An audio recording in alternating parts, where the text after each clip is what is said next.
گناہ۔ بدترین شخص وہ ہے جو توبہ کی امید پر گناہ کرتا رہتا ہے۔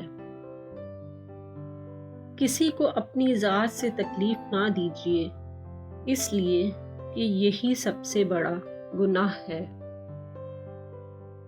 اگر کوئی انسان کوئی گناہ کرتا ہے تو وہ اپنی روح کو داغدار کر لیتا ہے۔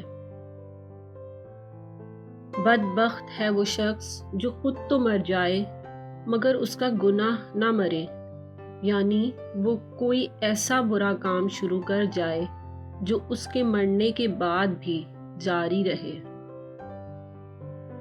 گناہ وہ ناسور ہے، اگر ترک نہ کرو تو بڑھتا رہتا ہے۔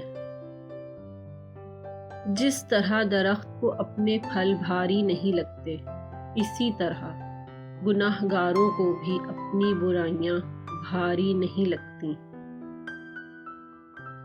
گناہ اس امید پر نہ کیجیے کہ وہ غفور الرحیم ہے، بلکہ یہ بھی یاد رکھیے کہ وہ قہار و جبار بھی ہے۔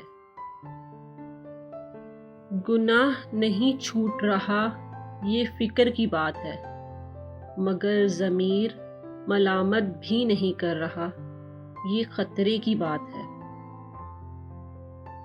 گناہ کے بعد موت نہ آنا اور گناہ کے بعد توبہ کی مہلت مل جانا اللہ تعالیٰ کا ہم پر بہت بڑا احسان ہے۔